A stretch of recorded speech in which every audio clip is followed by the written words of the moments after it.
Hey, it is Shop Talk Tuesday, and welcome to I Know a Guy Bicycles, hanging with the guy in the garage. Hey, I'm Justin the Guy, and got another fun Tuesday show to talk about different topics within the actual cycling industry, in addition to what are bike shops doing in the shop at this time of year. Um, Busy. That's the easiest, simplest word to use. It's like, how you doing? Busy, which is great. Not just busy work. It's like busy with actual customer interaction, tune-ups, laying out the whole groundwork for the next season, everything else in between. It's just insane right now. For us here, especially in Colorado. In Colorado, typically is a little bit colder in January, February, and March. And obviously it's our winter off season. And we didn't have much of a true to typical off season temperatures. On average, we had our average highs were way above that, or above our average highs. And we've only had a couple very short cold snaps, which bounced back. Like technically last Friday, it was snowing. And and lo and behold, a couple days later, it's 60, 70 degrees, somewhere around mid 60s today. And I think by end of next week, we're looking at 80s here in Colorado, which is Fahrenheit, if you need to do conversions and so forth, as in clothing for cycling. Let's put it a little bit like one extra layer right now, like a jacket and maybe some tights over your normal kit. And next week is basically just your jersey and shorts and a lot of sunscreen. That's where we're looking at going into next week. And not just because I'm going to be out of town, because it's actually going to be warm here in Colorado.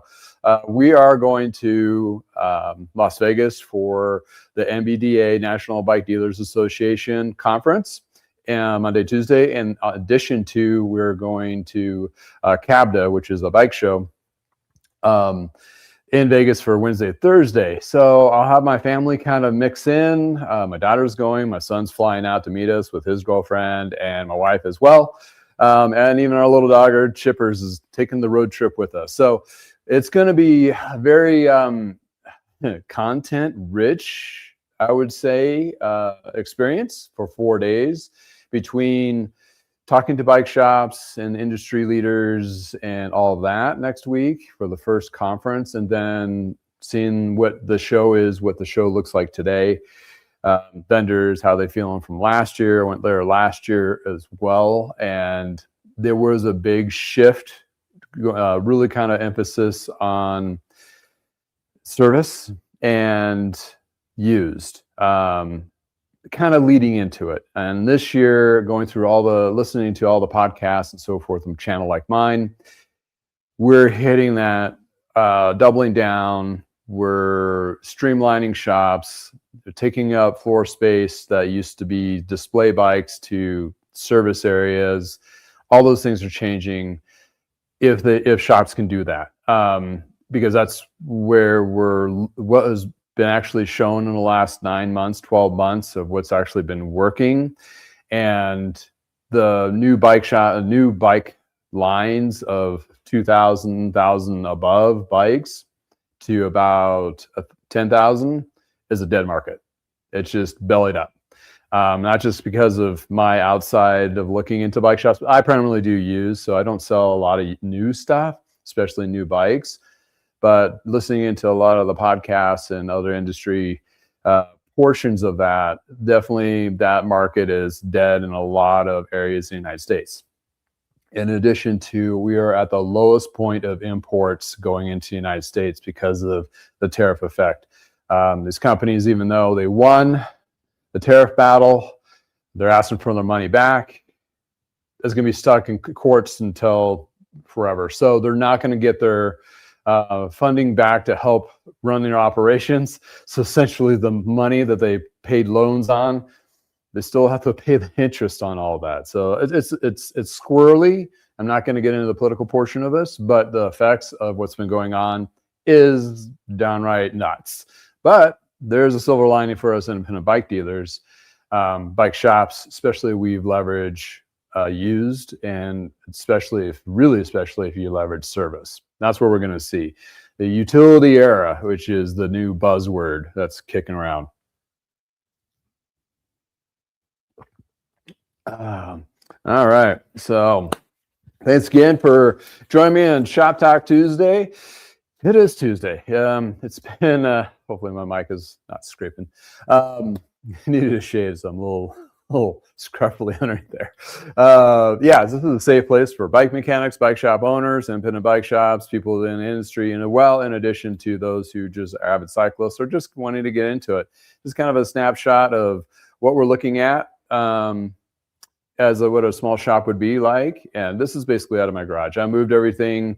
Well, didn't move everything. I basically built up a shop out of my garage, very similar to all the shops I worked at for the last 35 years in addition to mine. So this is where it's kind of like a micro lab of like testing and things and all that. So from waxes to ceramic coatings to, you know, workflows and appointment-based business, which mine is, which it is. And it's been fun. It's been really, really good way to contribute to my cycling community. I look at my customers as a community members versus just customers, because I'm part of their journey and they entrust me to help them with their nice rides, which you'll see a few here in a moment, that I've been working on and getting through. So it's been kind of crazy.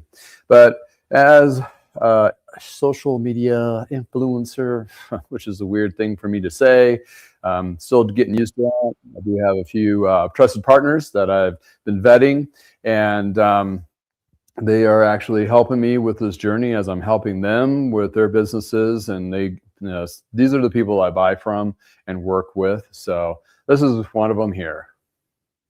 Popular chain process or waxing of Vital Bike Chains provides brand names like Shimano, SRAM, and various others to be cleaned in high detailed 5-step process and then waxed to your professional level with either speed chip or endurance chip, which has been proven to have better performance and better lasting events and recreational riding. Takes care of the messy process, and all you have is the clean wax chain ready to perform.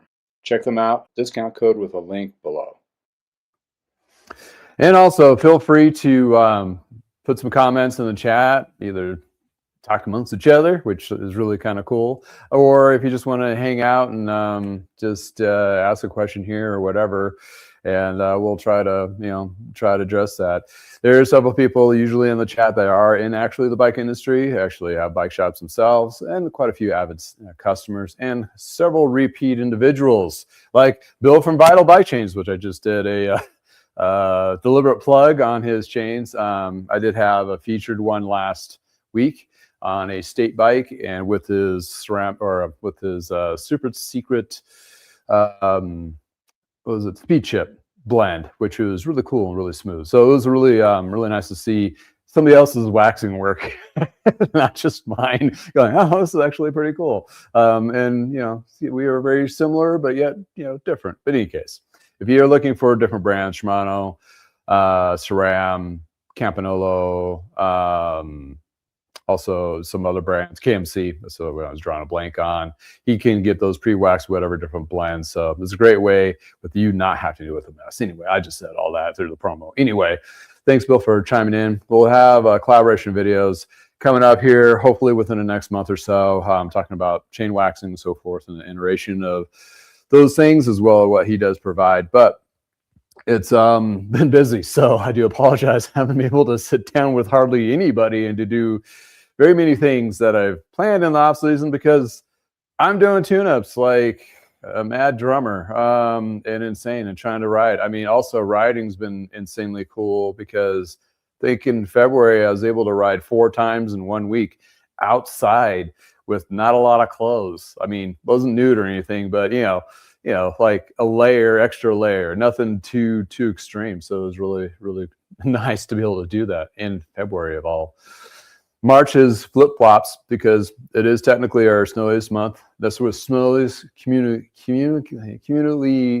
compiled snow totals on average is March in Colorado. But that doesn't mean we don't have 80-degree days. Crazy, right? Anyway, that's all of Colorado for sure. Going back to the top of the chat, we got Let's Scam 51. Thank you for chiming in. Yeah, my age is catching up with me on writing as well, especially when I get out of bed. It's like, oh, that's a whole new level of sore, right? But yeah, at least you're getting out there, and good for you getting out there. 65 Bud Nut, thank you for chiming back in from Southeast Nebraska. There have been some really nice days. Absolutely. Nebraska, if you don't know geographically, we are bordering states. Nebraska is hair north of us, a smidgen. A lot of farmland. I grew up on a farm back in Brush, Colorado, which is going that direction, about between here and there, about halfway. Very, very flat. But they do have nice days, and it's good. Yeah, it's a nice place to live, and farms and so forth. So anyway, I do like it though, being closer to the mountains. I mean, we're like 10 minutes from Trailheads, going straight up the foothills. So, do you have any experience with TPU inner tubes? Are they worth it?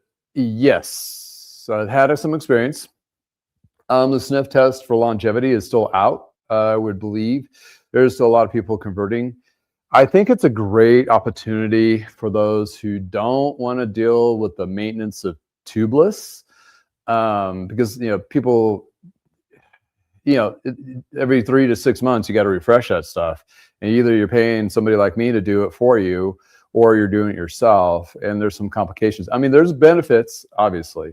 That's why it's such popular. But I think the benefit spectrum is more shifted towards mountain biking and more extreme gravel riding and that kind of thing, than it is for light gravel all road to road. And that's where I kind of see where the TPU tubes replacing, getting away from tubeless on road bikes and all road, and just going with your standard tube, where a lot of the industry and the training and a lot of people's experiences, when you get a flat or any issues like that, you can easily switch it out with another tube or patch or what have you, not dealing with that mess. Not to say that you have that much of an issue. What happened? Oh, sorry, I got a weird notification on it. I'm assuming I'm still streaming. Anyway, so looking at all that, the TPU, I've had a couple installations. You just got to make sure you get the tube in there flush, because it's really thin. But I think there's a benefit to it, especially if those for road biking with those tight tolerances. I mean, some of those tubeless for road, if you get a flat, most people, like half the people, won't have the hand strength or the tool with them to be able to take that tire off. That's how tight tolerances are on some of those.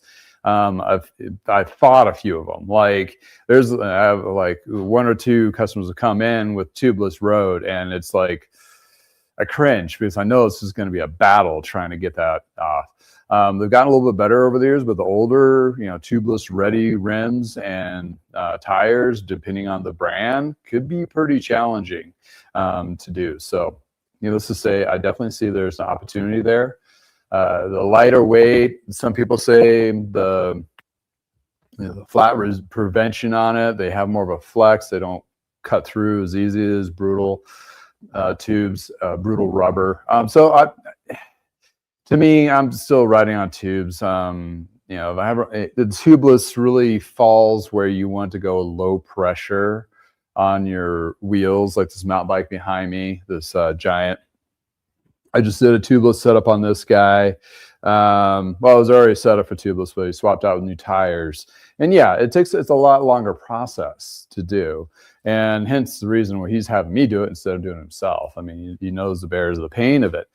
So, but the top end PSI on that's 40. I mean, then you can drop it down to like 20s, get you better traction, all that. So yes, for those who are not familiar with tubeless and why it's the benefits, it's for that loose gravel traction, that kind of thing.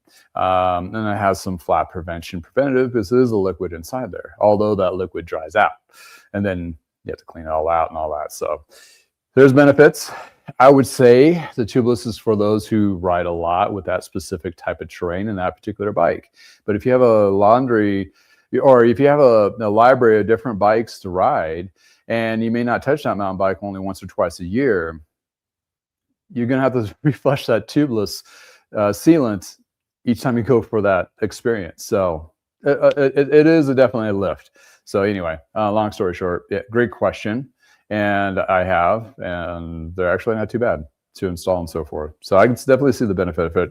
For those who are just like so hair pulling out of their head, done with the tubeless, but they don't want to go back to the full weight of a standard tube. Anyway.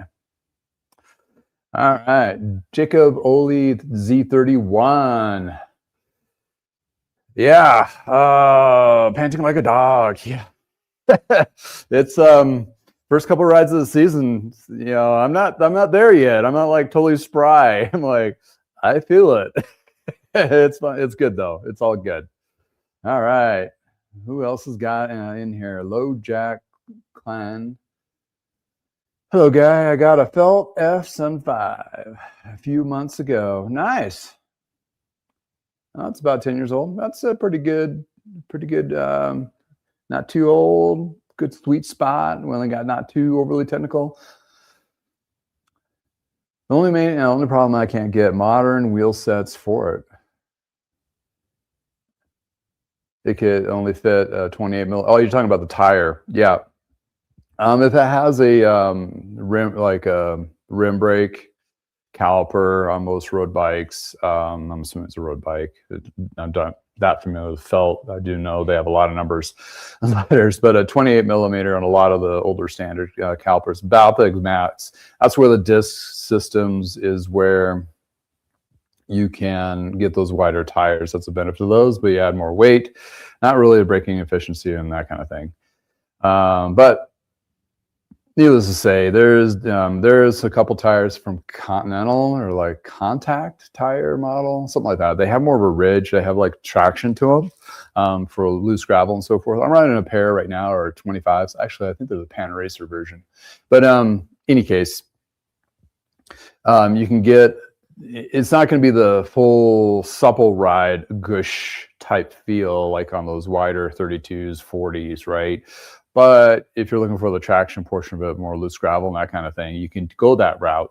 And be careful of the 28s, because sometimes 28s vary between different brands of tires and the DI of your rim. So 128 may rub up against your frame where another one may not. It's not as standard as you would think. So, but yeah, great comment question there. But yeah, I mean, there's really not a way around it unless you go to a disc system, which you're going to have to get a new frame and fork anyway, that kind of thing. James, welcome to the garage. Good morning from Canada. Good morning to you too. Hopefully it's warmer up there as well as it is here. And you're close to my buddy, Joel Channel, which is also in Canada.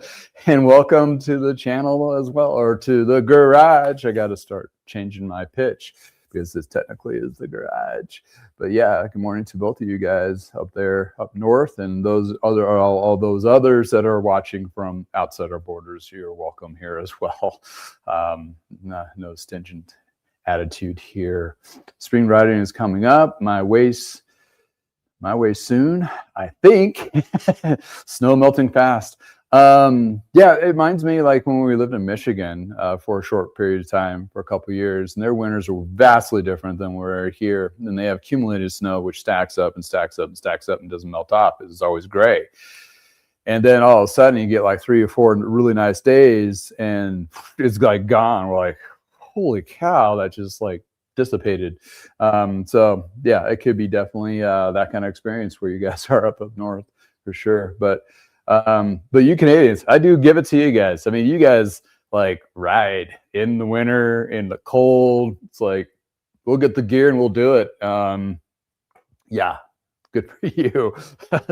I'm more older. The older I get, the more fair weather I'm becoming. And we're still looking of, when we close to retired or when Maddie's out of school, might be moving a little further south where it's more conducive of riding year round. That's my reason. My wife's like, I just want warmer weather, period. anyway. 11-3-51. Thank you. Welcome back to the garage. I found that TPUs only made a difference when I paired them with really good tires. It's definitely a better than tubeless. This is for road use. Yeah, absolutely. I'd say road, go back to the right direction. At least give it a try. See what you think, for sure. Absolutely. Oh, thanks for letting me know. Yeah, I'm still being live. All right, you guys are being very interactive. Awesome today. This is great. S Super Dave 6, welcome to the garage. Riding a Schwinn Voyager GS Hybrid. I like it. 700C 42. Yeah, hybrids are great bikes. We've been selling those. Hybrids had a big insurgence in the 90s. That's where mountain bikes were a little too mountainy for most recreational ridings in the neighborhoods. We were, Parker Bikes, we were a mom and pop shop in a very like family oriented suburb of Denver. Well, new to be suburb, now it's a total suburb. But yeah, it's, hybrids were a very a go-to or sell-through. They had several different models from Treks and Schwinns and what have you back in the day for sure. It's as I say, it's like, it's not a great road bike, it's not a great mountain bike, it's a great compromise in between. Where kind of you fast forward today, it's like that's what gravel is, right? Gravel bikes ish, just with drops, kinda. A little different, but kinda. But yeah, thanks for chiming in. Omaha, Nebraska. Pedaling past 60. Welcome to the garage. Thanks for chiming in. Saw a bike rack inside Walmart locally with a big sign for shoppers to never leave the bikes outside while grocery shopping. I was pleasantly happy about that.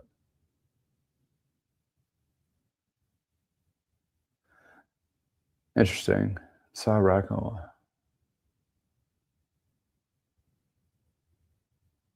Huh, interesting. We have like a small bike rack against, I live right next to a Walmart, so by just sheer convenience, I ride over there all the time, lock on my bike and go shopping, but interesting.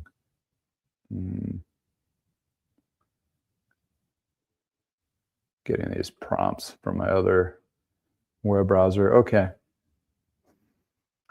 All right.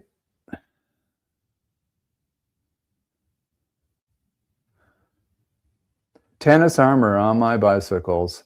Is that the ceramic coating, Lee, or let's Scam 51? I've been looking at different ceramic coatings. I've been using lithium and also atom polishes here. But I'm also looking, they're very car specific companies.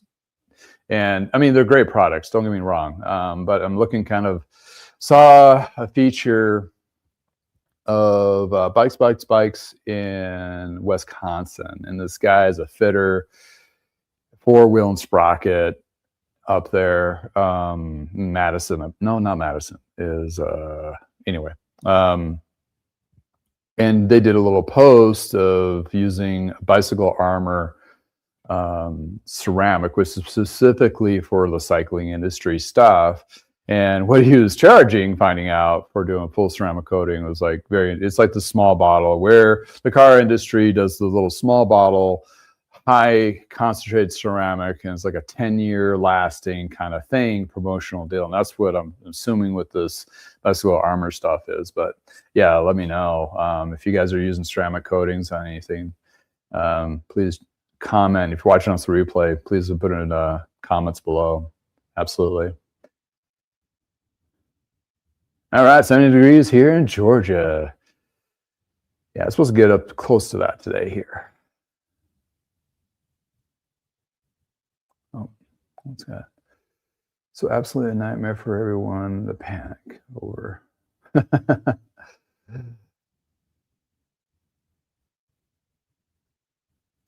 going to tubeless hard to clean. Is it going to, if you clean out the tubeless,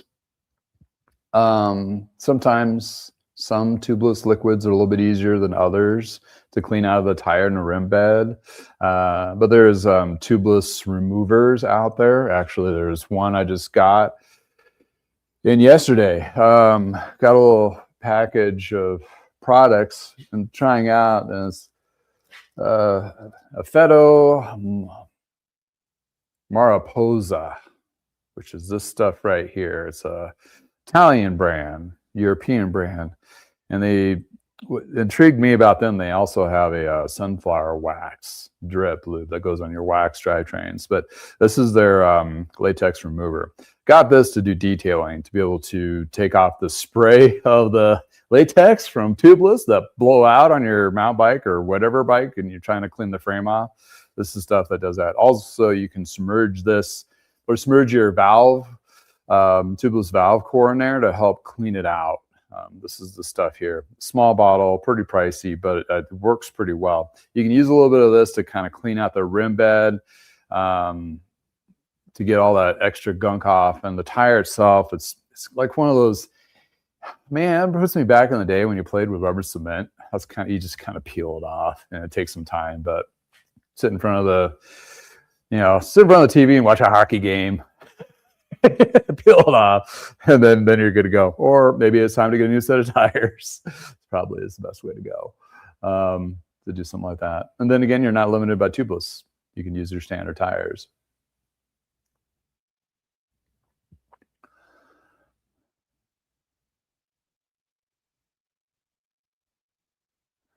All right. Okay. I'm trying to catch up with you guys' chat. You guys are like jamming it along.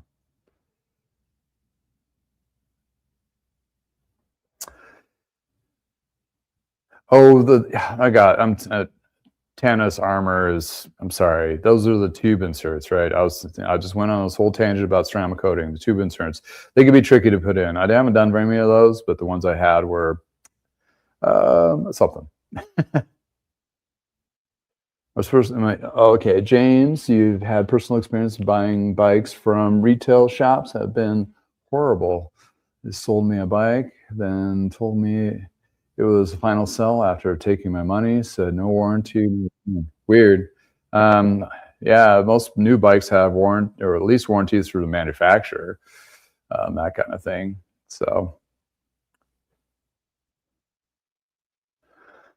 65 bug night. I use a product called, oh yeah, that's the green stuff. Griots, Garage Ceramic 3-in-1. I did see some testing of that. I forget the name of the channel. They do like car ceramic coating testing and so forth. They did like 8 different brands, from Turtle Wax to Adams. That, for the price, held up the best under all their little testing things. The other two were G-Technic out of Florida, and that's like $65 a bottle. I think it's the smaller bottles, and they do make a bike line of that versus boats as well as bikes, and that did test really well. Then the Adams here locally was the most expensive, for $150 for a little bottle, and that one tested comparably to the G-Technic. They have all weird names, so I have a hard time saying. It was like G-Tech NIQ or something. Something like that. It's really weird. But anyway, the Gratz, I've seen a couple different testings of that, and it seems to hold on and keep its coating. My question would be for them if it's stackable, which is kind of a nice feature, so you can put it on, let it cure, and then stack another layer and another layer, which gives you that super hardened level up. And especially on bike frames where there's all these little nicks and crannies and so forth to work with. I kind of have to do it multiple layers to make sure I get the whole bike frame and parts at least once or twice really good. Anyway, but yeah, thanks for chiming in about that. Oh, lasted 2 years. Nice. Then there's also booster type ceramic pre-sprays and soaps that help revive that ceramic coatings on your bikes and cars as well. Nice.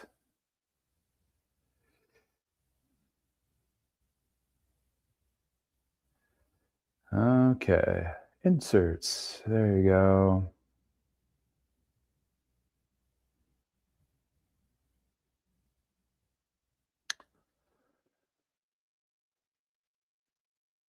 Oh, was it James? Yeah, you're talking about an e-bike.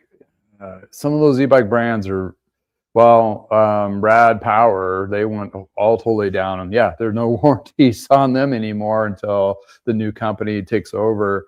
And I'm not sure if they're going to take up on the warranty issues prior to their purchasing, which a lot of shops have kind of gone that direction, or a lot of acquisitions of companies have gone that direction. Following in Europe, they had Wiggle is one. They had several different brands. They went under. The brands were repurchased, Virtus and Nuke Proof, I believe. And whoever bought those are not doing any kind of back warranties on the products that they're not been a part of. So going forward, they'll have warranties. But anyway, yeah, that Grut the ceramic was around $20. It wasn't too bad.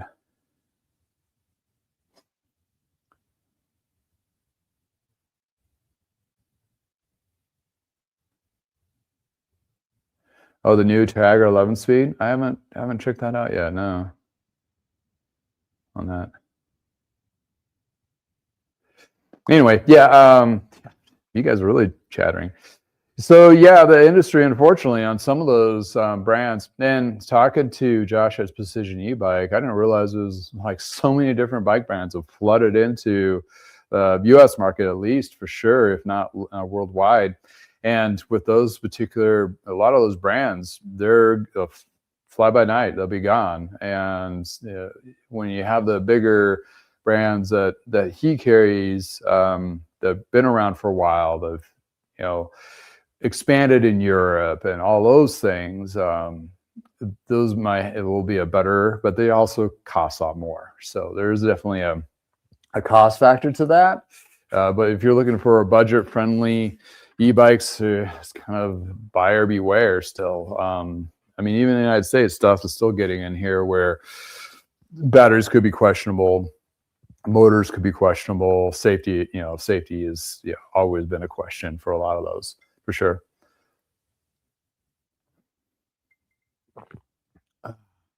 Yeah.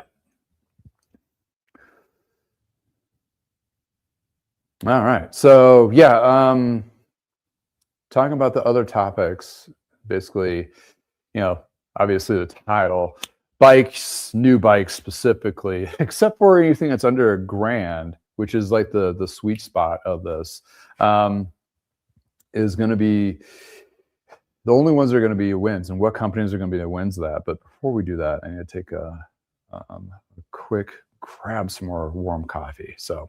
Bicycle Wheel Warehouse in California has an excellent selection of wheels to choose from. They're pre-built, or also you can have them custom built up to various sizes. You can reach out to them directly if you have something unique like the 650 wheel or a different style hub. Therefore, it makes it an excellent bike wheel set company that actually provides good wheel sets without breaking the bank. You will find them being very trusted and true. They really hold up under a lot of different riding conditions and so forth. It takes the standard old school wheel building practices and puts them in a better format. But in any case, this is a wheel set you'll be really love to have. It'll perform for you for a long period of time, and the quality and the attention to detail is superb. You'll find information about this company in the description below, with also my personal coupon code. I hope you find a good wheel set that works for you. Whew, fresh coffee. Yeah, sorry about that. Anyway, Bicycle Wheel Warehouse is where I've had a couple projects coming up. Picked up a Le Mans Zurich, full carbon, but it had the pair of spoked wheels, which has a crack on the drive side. So instead of parting out the bike on that particular one, I'm going to decide I'm going to take one of the wheels from Bicycle Wheel Warehouse, show it in the video when I make the video for that particular bike. But it is a classic rim, 105 hubs. It's going to be nice. It's going to be a nice build. And therefore, a lot of those older bikes, I mean, some people, if the wheels go bad or whatever, like they're like knee jerk, like get rid of the whole thing. But there's so much opportunity right now in the used market where a lot of bike shops have not yet started to leverage as much as they probably should. So, looking where I'm at here, I'm gonna try this out with a gimbal camera over here. Well, this comes in so much grainier. anyway, so I got 2 bikes I'm working on. One I just finished was a giant Bantam, basically for a tune, new tires, free fresh sealant, drivetrain clean with the chain was rusted out, so I had to do a new chain on it, clean the pads. This turned out beautifully. I didn't do the full ceramic coating process on this one, but I did clean it and use a ceramic enhanced polish. So basically gives the frame a little bit extra protection and cleaning, shedding, and so forth. This turned out fantastic. So the owner of this is going to be really happy, hopefully. And then I don't even know how to say this brand. It's a European brand. It's L-A-U-F, Love. It's the ones with the weird fork. I wouldn't say weird. It's different design suspension. I've worked on a couple of these, and this is the full carbon, fun little gravel, all-road gravel, more gravel bike. And it does have the SRAM electric force shifting 1x. And this, he's got this bike a couple of years ago, and he's loved it. And this is the first time it's been in for a tune-up. It was a direct-to-consumer sale. He said, yeah, no problems putting it together. But I didn't notice when I put it up here that the headset is completely loose, and seeing some. So looking at the headset a little bit. Gonna wax the chain. Hasn't stretched too much on this guy, but he wants to do the whole ceramic coating on it because it's the gravel bike. And that's mountain bikes and gravel bikes. Ceramic coating is great. You'll see those in a lot of the gravel bike videos. Some of them for ceramic coating show off. I think it was that bicycle armor I saw on their website. It must have been a pro. I don't really follow the pros too much, but a pro gravel rider, and she's showing her bike how it sheds and how it didn't shed and that kind of thing. So these are the two amongst the other plethora of bikes I've worked on. A customer got a brand new Specialized mountain bike, rock hopper, and basically waxed the chain, ceramic coated that one too, and made sure all the adjustments were done on it correctly. Here's the sad pitch of it, in a sense. Back in the day when we learned how to build bikes, the bikes were a lot more challenging to put together, right? They were a lot more disassembled. There's a lot more we had to do to them. Adjusting the hubs, really had to true the wheels, and really had to adjust the hubs. Bonnet brackets had to be adjusted. They're not a cartridge back then. Headsets as well. And some of the cables and housing we had to lace up all the way through. Now it's all been done. So a lot of these bike companies have tried to have the manufacturing build the bike so well, or almost ready out of the box, that a lot of the bike building processes or training are falling short. So like case in point, the front hub on that one, brand new, right from the shop, was still too tight. And the rims were pretty good, but they could have been touched up a little bit better. The front brake was not, it was rubbing, just needed to be adjusted. So little attention to details, I think, are being lost on a lot of the builds at bike shops. Not all of them, but because you can't fault them too much, because a lot of them are designed to be shipped directly to the consumer. Trek, Specialized, Canyon, this one here. And he said he had no problems. It was really quick. Just, put on the bars, seat adjustment, and put on the front wheel, and bam, you're out of the gate and ready to go, which does work, but it's not the high level of I'm talking about, like that attention to detail tune, where you can ride it for a while, but in the long term, the over tightened hub is going to be a problem, or headset in this case loosened up, so maybe the bearing or the races got compromised, those kinds of things. So that's where we're looking at for those professional higher level builds. So that's where I developed last year, well, maybe it was 2 years now, a package on new bike. Like, okay, it got shipped to your house, cool, let's get some ceramic coating and wax chain on that, and it'll give you a little fit. In the interim of doing that, I'm going through the bike and double checking everything, like adjusting the derailleur a little bit, or the brake, or maybe a loose or tight hub bearing surface area needs to be addressed. Just, give it a good once over, which I'm not charging a lot for, but that gives you that vote of confidence that your experience on that bike, the ride and so forth. And I'm not going to be the one that's going to be like, oh, you bought that online, I'm going to give you the nose, attitude. Absolutely not. I encourage you, the price is right and it's right size bike, get out there and go ride. You're part of my community. I'm here for, if you need me for service or the specialty services and that kind of stuff, awesome. That's where my business is generally started anyway. So I don't have those old stigma attitude prompts ever since I've been doing this for over 6 years. But a lot of shops have had that over the years, and I did too. I'm not fault. During the 90s, I was a total prick about it when you bought stuff from Performance and brought it in my shop. I was, and it was bad. Looking back on it, I was like, that was so dumb. But that was kind of the industry attitude. And I was younger too, so that didn't help. But anyway, everything's been changed and shaken up so much. Bike shops are now going, yeah, we'll work on your Canyon bikes, versus we would tell you to go jump off a bridge if you brought one in. Not myself, but some of these shops. But that's where you get in the whole industry reset. And the reset is like, oh, we got to take care of our community. We got to take care of our people that are riding bikes, regardless what they're riding.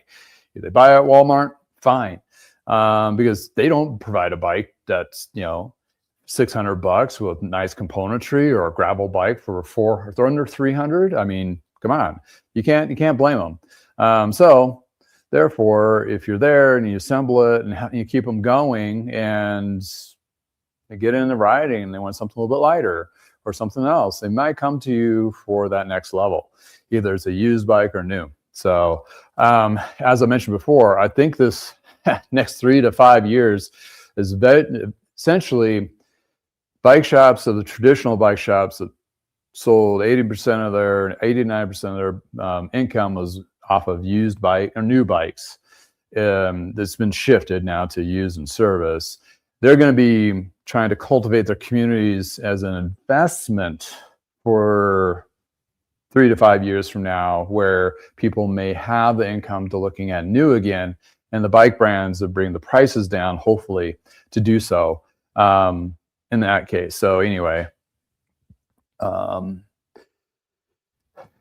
that's what I'm hoping. And it is where a lot of shops are hoping for that investment. They got to invest. So we got to put a lot of work into it, a lot of attitude adjustment too. And it's still out there, unfortunately, but it's something that can't be flipped. I mean, it's really hard for a corporate store to change their ways. Working at Big Five Sporting Goods for numerous years, big corporation, chain store. You can't just say, hey, this is a great idea, let's just do this. They have to mull on it and go through all policy and procedure, and maybe 6 months, 9 months, 10 months, year, 2 years later, it becomes a change. Small shops can change on a dime. Like, oh, tomorrow I'm going to start waxing chains. Boom, done. Tomorrow I'm going to start ceramic coating. Let's watch some videos of it. Let's do it. Boom. Put a package up on our website. Damn, you can do that within like 10 minutes if you know what you're doing. So all those things could be shifted on the fly at the independent bike, smaller shops can do that. That's if they're willing to open up and be inviting of different ideas that are not with their traditional norm. Because, we're people, we get set in our ways and do things, and this is the way we did it for years and what have you. But unfortunately, a lot of us, it's shaken so hard that I'm like, we got to really think about what we're doing here because it's not great. So anyway, but that's where you're looking at the cycling industry is shifted, and it's going to be very interesting to see and talking to a lot of those individuals going into the bike show and the MBDA next week. It's going to be interesting. I feel I'm going to be hearing a lot of the same kind of conversations of, going to a lot of service and used and all that kind of thing. So it's been some. It's it's more, fortunately, more of the same, and unfortunately, it's just there's there's a plenty of change, but it's all in the wrong direction economically.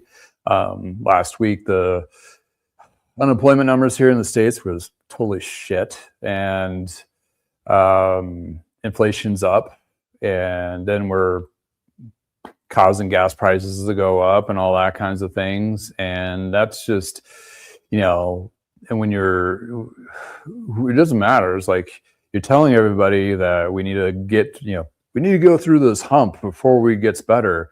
Well, I was like, I'm sorry, there is no roadmap for better that we're seeing. And that's unfortunate because we're just relying on more of the same, if not more or worse. So that's where we're really kind of bunkering down. Shops, we're watching our wallets. We're not buying a lot of new tools. We're not, investing in too much. We're trying to find the grassroots way of promoting and taking care of customers, maybe cut back on hours so you don't have too much staff members and reducing staff, which is sad. All those things. And some stores from corporates are closing, and a pretty good quantity have been closing the last couple of years, just to protect the motherships. And it's just, it's not plentiful by any means. But there is good news for independent bike shops that are willing to look at things a little more open, outside the box, that can possibly generate a better community and better outcome for their shops, and even maybe some growth. There's been some growth in some areas where some shops have actually expanded, either location-wise or storefront-wise. Not a lot, and then comparably, and there's going to be a lot more loss than there's going to be nutrition of adding. So that going into the next 3 to 5 years window, and these changes are going to be pretty aggressive, and it's all going to be, service is going to be trying to invest into your communities, so when they are ready to buy new bikes again, you'll be there for them, and then you'll have hopefully the bike lines that will support that. The bike companies themselves, that's the part that's going to be the most fascinating, because they have no way of predicting or how to, costs of everything have changed and fluctuated. And it's so, I would hate to be a product manager right now, like trying to figure out what's going to sell and what is going to sell. Can we get it into the United States without paying too much and still keep the prices competitive and all those things, right? But anyway, so you thought this was the bike farmer. I'm way uglier and I have shorter hair. Although I did have long hair when he started, and we both got confused. And I think his successes are based off of my long hair, but I cut. So kind of like Hercules when he cut his hair and lost his powers. Was it Hercules, or did I have the wrong story? Anyway.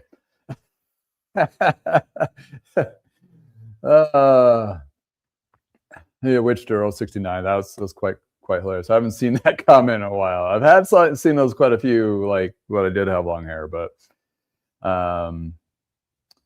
he's in Wisconsin. I'm in Colorado.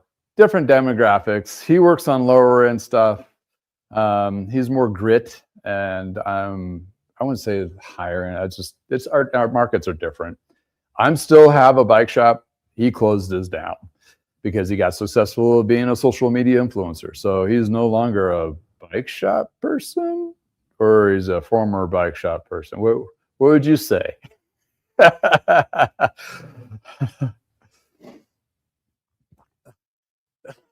Just longer hair in the back. You saying that he has a mullet now? Mullet power, all business up front and party in the back. Oh, that's hilarious. Yeah, that's some funny stuff. But in any case, still being in the thick of it, being in the industry for 35 years, seeing all these ebb and woes, talking to my peers have been in the cycling industry longer than me. it's just nuts. It's just nuts. But needless to say, we're all partnering up. We're grabbing arms, locking arms. We're trying. The people that like Bicycle Wheel Warehouse, they're doing their best to provide me wheels and opening up options for bike shops as well as customers getting into used, because the third year of bike is your wheel set. And if your wheel sets on a used bike that you purchase are compromised, and sometimes it's hard to tell until after you've already bought the bike, then you're kind of like, where do I go? You go to a bike shop and they're going to be limited on what they're going to be able to get, because whatever their normal nutrition or normal way of doing things of buying from their vendors, and their vendors are shrinking their footprint on what products they're carrying. Case in point, QBB is dropping lines left and right.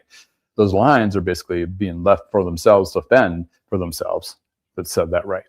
Bicycle Warehouse is one of those companies where they provide wheels in that mid-range that are solid, good quality, anywhere 105 Ultegra, Durace, rim brake, through axle, all those things, where you're not seeing that as a very good variety of choice at the bike shop portal of purchasing from QBP, BTI, JB, all their vendors that are still, and their vendors have shrunk, either from warehouses to no longer around. So this is where we're in.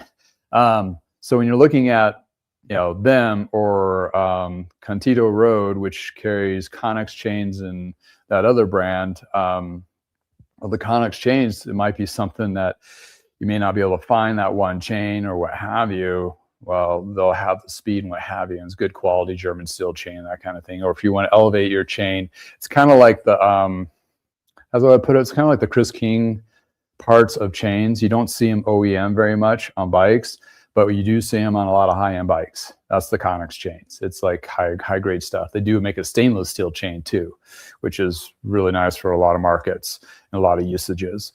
But in any case, needless to say, locking elbows or grabbing arms, locking arms with brands, trying to help them, they're trying to help you, where the distributors were just like, you got to take this or you're not going to be a dealer. And things have flipped so bad that it gives and empowered the independent bike shops again to go, no, we're not going to buy all this stuff. We're not going to buy all these different things and so forth. It's just, we're not. And you go ahead and pull our brand. We'll find another brand that'll work with us. And other brands have been hurting too, that they're scrambling to try to get into bike shops. Fuji is one. SE is the other brand. They also carry Breezer. And smaller brands, and you probably Jameis and various other ones, they are being a little more flexible, and like the distributors shut down the whole direct-to-consumer portal for Fuji. So basically they didn't see enough profitability of it, and it's more of a problem. So they're going to leverage their independent bike dealers and do everything they can to support them to get products in and so forth.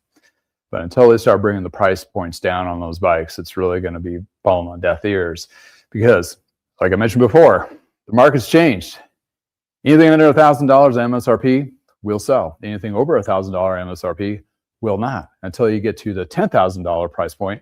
And the reason why I say that is you got those individuals, a small percentage in some areas are more rich than this. There's GC Performance Channel. He's in Florida. Apparently his shop is within those rich neighborhoods, which we used to call Cherry Creek here. Those individuals are reset, what they call that? It's a good word.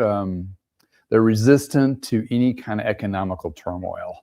In other words, they have so much more money that doesn't matter if the market's flatten out or whatever, they still have it. They still have it. So it's kind of like they're still going to go buy that fancy car. They're still going to go buy that fancy bike. But that's such a small market to try to leverage. And Trek and Specialized, Canyon, any brand that has a $10,000, $15,000 bike are fighting over that small percentage right now, where you guessed it, they're only going to make like limited runs, like that checkout, like from Trek, the full suspension gravel bike, they didn't make very many of those. And if they did, they didn't go in the United States. They went around globally. So that's the other part of it too, any case. The only market that's still not completely flat here, and then what you guys have been talking about, is the e-bike. They're still selling-ish. The rebates are reduced. We used to have rebates here. They're pretty decent, and now they're reducing down. State, local governments will have you give you rebates. But that being said, it's still pretty popular. But on the other flip side of it, the service portion of that is really going to escalate. Like I mentioned, like all those brands that they brought in, a lot of them need help to work. And either the batteries need to be tested or what have you. Check out the video I had with Josh. I mean, he's in my video library. Very informative. And he's trying to help other bike shops too. And there's like 7 or 8 shops that send him e-bike repair work because they're not either familiar with it or just not with that scope of level of what he does.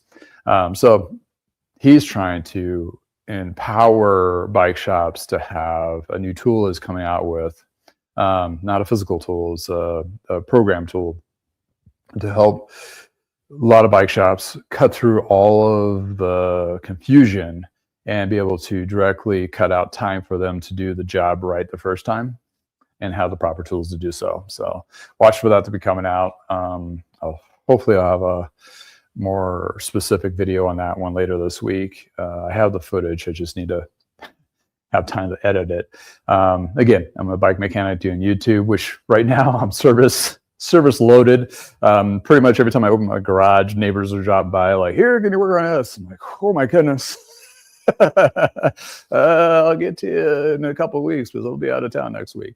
But anyway, I mean, that part is not bad at all. It's really good for me. But looking at the industry, we got some really challenging times ahead of us, for sure. And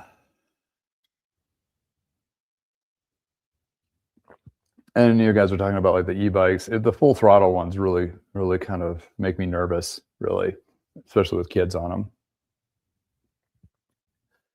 And then you got to, talk about like, insurances and everything on the back end of that as a business. I mean, I have to get a different insurance to do e-bikes and that kind of thing. So because there's a cost to a risk, right? And my standard service work and selling, which is very interesting. It's like when you open up a bike shop, you sell stuff, right? Got bikes. I got some used bikes to sell. I got some used parts to sell. That's one insurance. The insurance lady is like, the service part is a different insurance. So not all of them. I went with Travelers. So apparently that's the company that'll do both. And it's not too terribly expensive for me. But then if I had e-bike, it'd be another section of that. And also if I wanted to do like group rides, that's another section of that. So it's tricky. And that's where a bike shop is really not just one business. It is 3 to 4 businesses in a nutshell, depending on the shop you have. You got the service aspect of it. And then you have the sales aspect of it. Then if you do fitting, that's a whole nother business aspect of it. Then you have the whole e-bike thing, which in scooters, and that could be a whole nother subset of the split service and like in a 2. So it can really get tricky pretty quick, pretty fast. And then that, pretty much the insurance itself has divided itself to reflect that of complicity of a bike shop.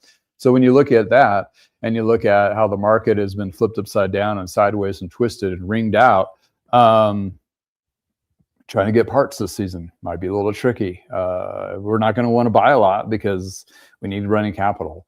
To take opportunities of buying things that may sell or may work in our shops, that kind of thing.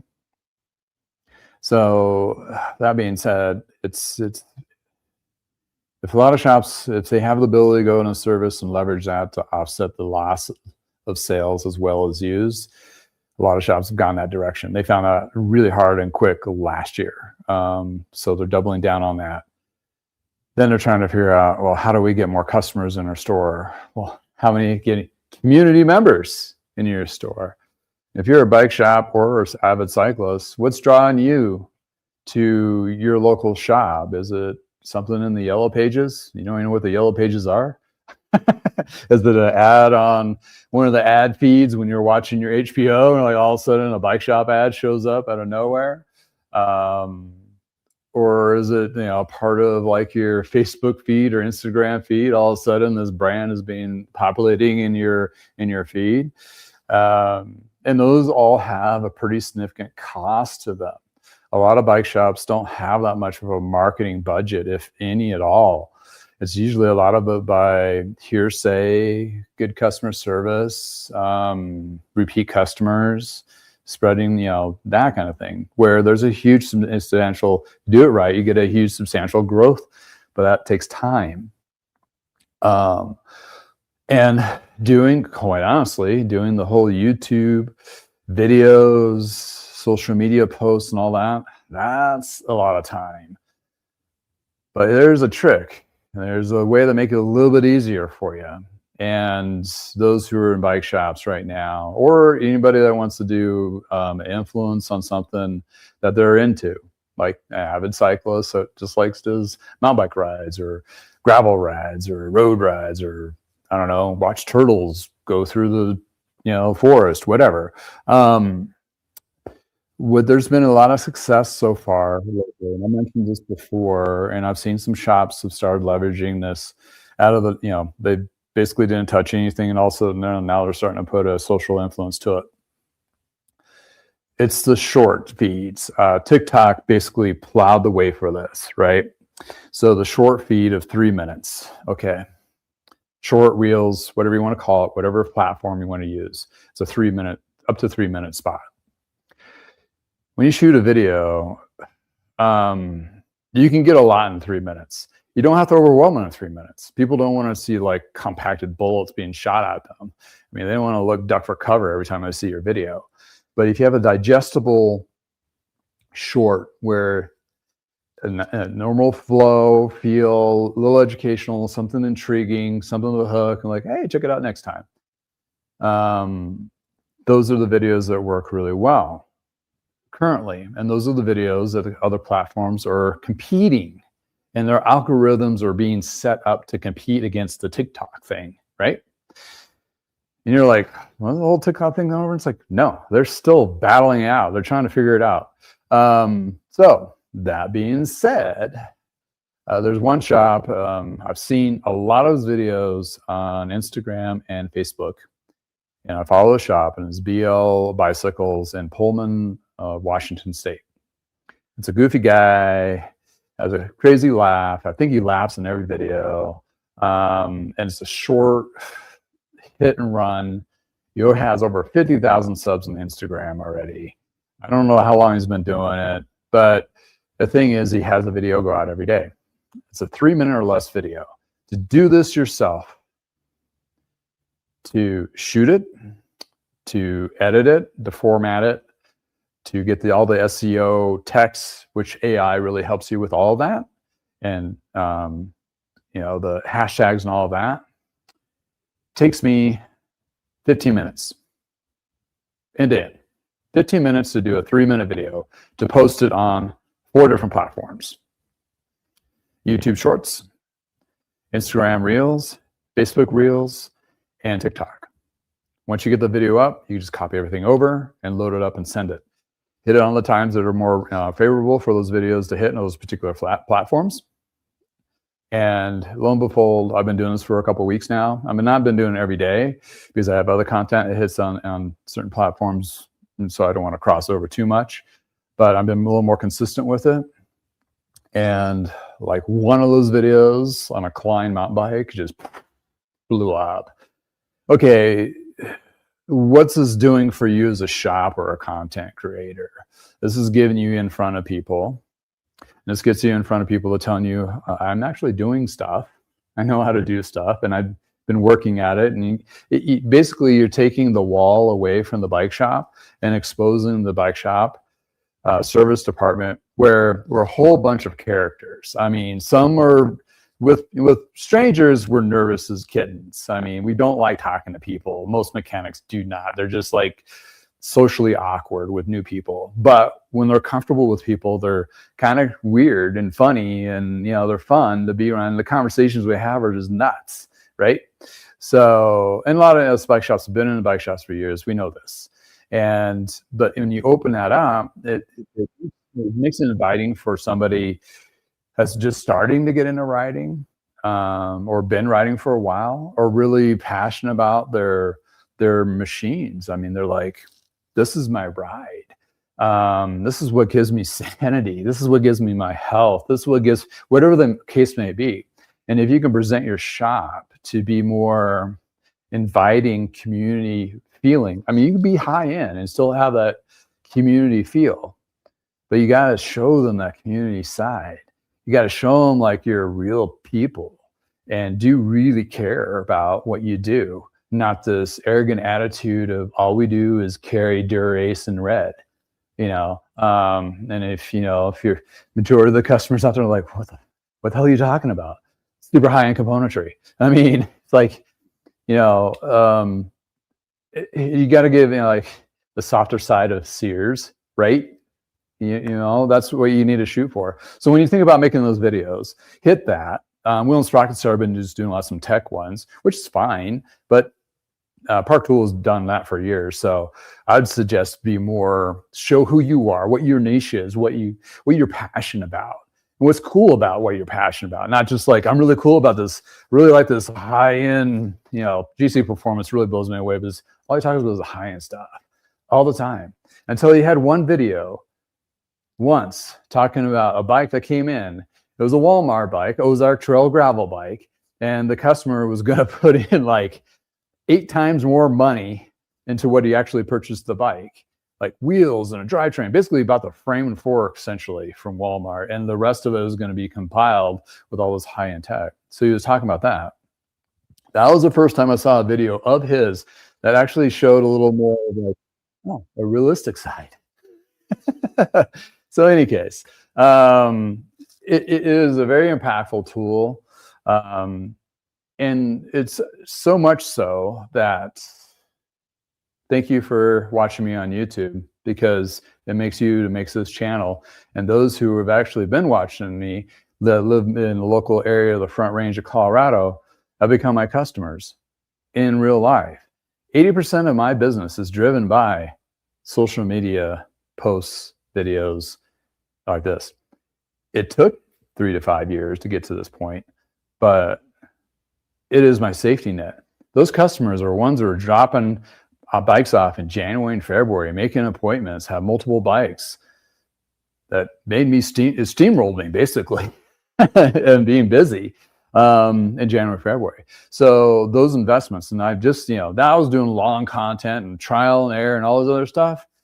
The golden ticket right now, if you're a small bike shop or an independent shop or what have you, number one, make short videos, show who you are, be personable, be yourself, and don't worry, there's plenty of room for all those to fit in and be a part. We're all different wackadoodles. I mean, I swear to God, anybody who's been in an industry, we all know each one of those bike shop owners are different in a weird way, and we all get along-ish. And it's one of those things where it is really cool. It's kind of cool to have such a variety of people. So you go in the tech industry and you kind of have like the same kind of thing, or the scientific community, you have all the kind of the same people. Cycling world, it's like you got it. You don't know what to expect from each shop owner or mechanic or anybody that works in the industry. So that's the coolness. The diversity of it is just awesome. But when it comes down to working in shops, we know we're not going to make a lot of real passion piece. So show that. And doing the 3-minute shorts every other day, once a day, however you can fit it, just make it a routine. You will start seeing the fruits of that production come in, and you're building that community. If you do it right, do it positively, that kind of thing. Because right now there's so much, there's not enough content for people that are watching. Therefore, a lot of you are watching. Also, one of my lives last Friday, Nuts. 4,000 views. I think it was a glitch. It had to been a glitch in the matrix or something, but it was like up to over 4,000 views. It was nuts. And I don't know, I couldn't tell you why or how or title or whatever, but the algorithm caught it and took it off. So it's all about consistency and just pushing out content. And you'll have one of your shorts will be like flat, or maybe a lot of them will be flat, and all of a sudden you'll get one or two or pop. But that's just going to keep you live and viable within those social media outlets.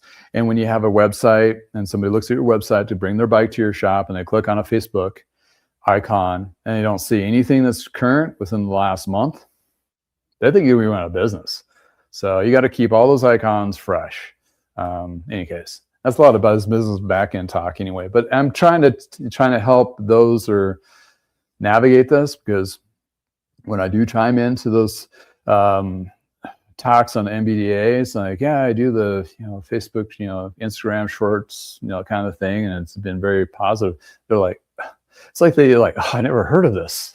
It's like, oh, you figured it out? Like, it's not really anything to figure out. It's just keep doing it, and eventually it'll work at some point. But don't invest too much time, because you got, like myself, I got tune-ups to work on and everything else in between. So here we are. Hey guys. All righty. I'm going to have to wrap it up here at the top of the hour. And thank you all for joining in. Appreciate the talk and the conversation. We'll see about next Tuesday, as I will be in Vegas. Maybe I'll do a short live at MBDA, because that's will be the second conference piece. Anyway, I'll have something for you. Well, hopefully it's nice in your neck of woods. If you like content like this, please like and subscribe. This is more of a podcast forum, so if you're not seeing me just working on stuff, sometimes I got to take a break and talk it out, right? This is my opportunity of talking it out. And those who didn't chat in the chat, thanks for watching. Appreciate it. Please feel free to share, all that good stuff. And I'll have more and exciting stuff. But yeah, Friday, Freak Out Friday. I'll be here on Friday, 10 o'clock. You guys have a wonderful day. And I'll leave you with this little tech tip about Connex chains, if I can find the video. There it is. Before we leave. Chain links. Don't mess these up. They are definitely a revolutionary change in link systems for bicycle chains. But you need to know a couple things about these before you actually install them or take them off a bike. Let's review. First thing you need to know is these chain links are reusable, and they also could be used on Shimano and SRAM chains. So if you want a reusable, which they don't claim theirs are, chain links that are removable, this is the ticket for you. The second thing you need to know is you do not need to use a tool, nor should you ever use a tool to install or take these off. Pretty simple. Put the link in with the bubble side down, then you do the other link here. Once you get them together, fold the chain up, slide into place, and your link is there. If you use a chain tool on this, you will damage this link, so keep the tool away. No. Then you put the chain in, which is really great for chains to be clean easily, also for re-waxing. You will find these links on all of their chains from single speed to 12 speed. Just make sure the Connex link is on there, even their pre-wax chains as well. You can also buy them as an aftermarket for your current Shimano SRAM or a backup link to put in your pack. In any case, these are one of those mind-blowing link systems which, like all bikes should have anyway. Hopefully you found good insights on this particular chain link from Connex, and if it works for something for you, all the better. Thanks for hanging out with me in the garage. It's nice in your neck of woods. Please go for a ride.